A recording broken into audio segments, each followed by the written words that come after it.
What if the prophecy was wrong? What if the great battle, the death of gods, the world serpent coiling around the earth? What if that was never the end? The myths tell us Ragnarok is the doom of the gods, the final chapter. But what if it's just the end of a volume?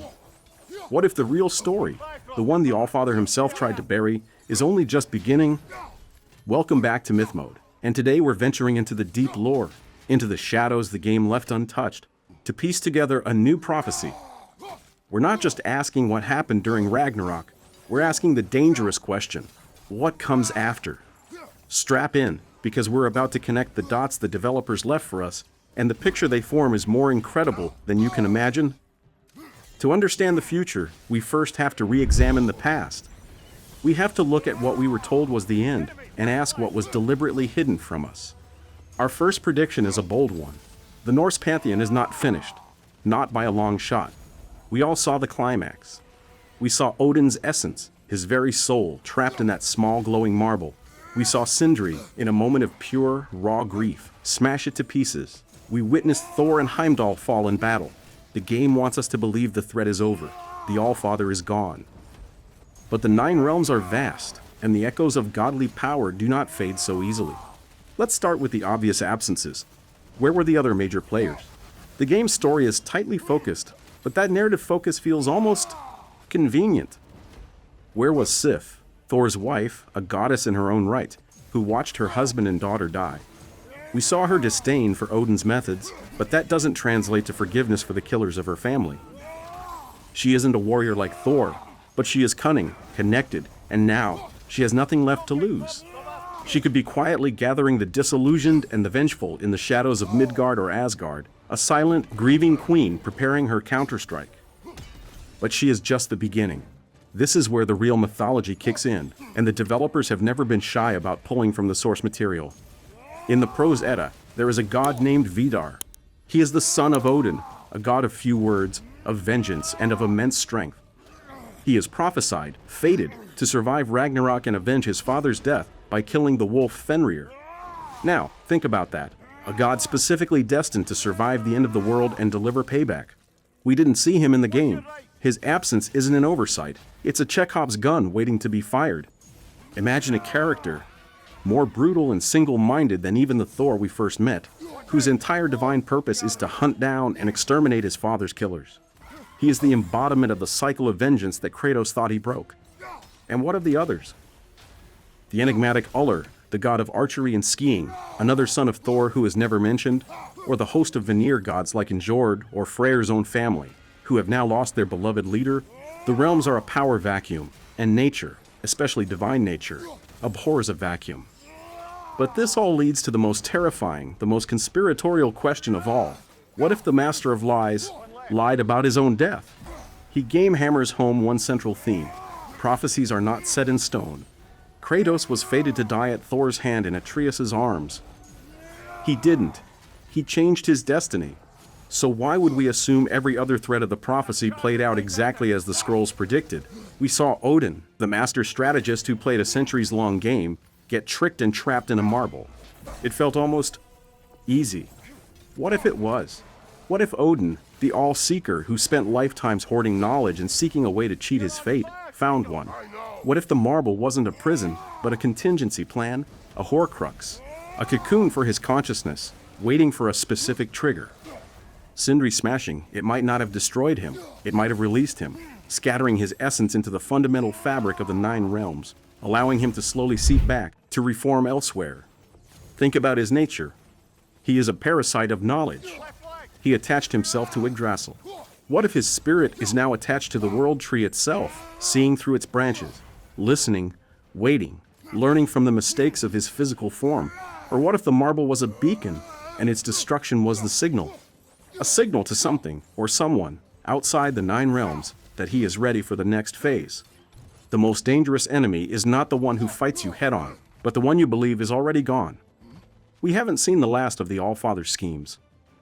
We've only just seen the end of the first chapter of his final, grandest conspiracy, which brings us to our second, and perhaps most compelling prediction, the next destination. With the Norse realms saved but deeply wounded, the path forward leads elsewhere. The 2018 game showed us that other mythologies exist. The Greek world is gone, the Norse world is forever changed. The logical, mind-blowing next step is a journey to a new pantheon. The most popular theory is Egypt. We saw Egyptian artifacts in Tyr's vault. The world's serpent, Jormungandr, originated from a poison so potent it sent him back through time? Could that poison have come from the Egyptian god of chaos, Apep, the great serpent? The connections are there, hiding in plain sight. But what if it's not Egypt?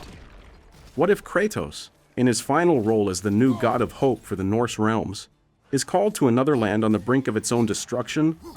Imagine Kratos confronting the gods of another culture, not as a destroyer, but as a reluctant mentor, a general trying to prevent the very cycle of vengeance he once embodied. This wouldn't just be a new game, it would be a fundamental evolution of his character. And this leads directly into our final prediction, the one that ties everything together. The story of the next game will be driven by the consequences of Atreus' actions. Remember, his mother named him Loki. In the myths, Loki is the father of monsters. The wolf Fenrir, the world serpent Jormungandr, the half-dead Hel. In the game, we've only seen the beginning of this. Atreus walked away at the end of Ragnarok to find the other giants. But what if he finds more than he bargained for? What if he, perhaps accidentally, begins to fulfill his mythological role and unleashes his children upon a new world? This would create the central conflict. Kratos, having found a measure of peace, would be forced to journey to this new realm to either stop his son or save him from the chaos he's unwittingly created. The central theme would no longer be father and son, but the sins of the father, as Kratos confronts the legacy of his own violent past reflected in the actions of his child. But what about the people Ragnarok was supposedly for? The giants. We're told the giants foresaw everything. Their prophecies were etched onto the walls of Jotunheim. But what if we've been reading their intentions all wrong? Atreus walks off to find them, thinking he's reuniting with peaceful lost kin. But what if he's walking into a trap? Consider this. The giants were nearly wiped out by Odin. Their entire civilization was destroyed. Their prophecies didn't just show their deaths, they showed the means of their vengeance.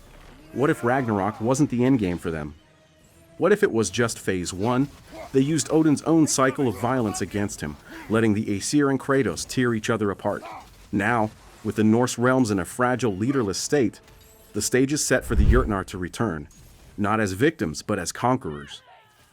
Angrboda, with her mysterious powers and connection to the Ironwood, could be a key figure. Is she a friend or a strategist? Atreus, as Loki, might be the ultimate weapon they need to reclaim the 9 realms, and he wouldn't even know he's being used. This isn't a reunion, it's a recruitment for a war he doesn't yet understand. All of this leads to the final, most crucial layer of our conspiracy, the subversion of the franchise's core theme. For his entire life, Kratos has been an agent of one thing: destruction. He destroyed the Greek pantheon. He disrupted the Norse pantheon. The cycle has always been the same. A god brings ruin.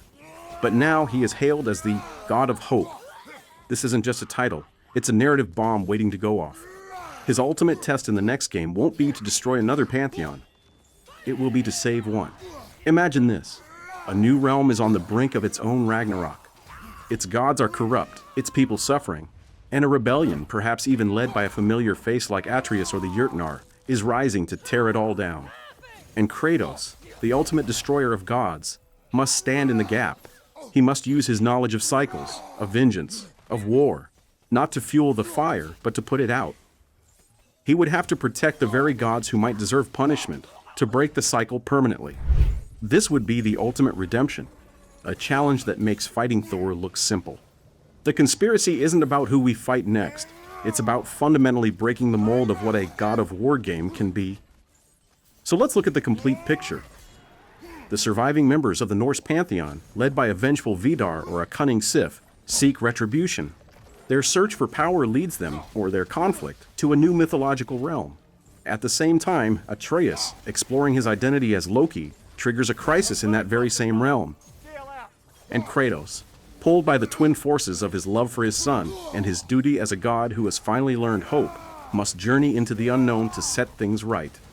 The end of Ragnarok wasn't an ending. It was a clearing of the board. The old gods are gone, making way for new players. new conflicts, and a new purpose for our protagonists. But this is just my theory. The world of God of War is vast, and I've only connected the dots I could find. What did I miss? Is there a different pantheon you want to see? A different fate for Atreus? The mystery is far from solved. I want to hear your predictions and your own conspiracy theories in the comments below.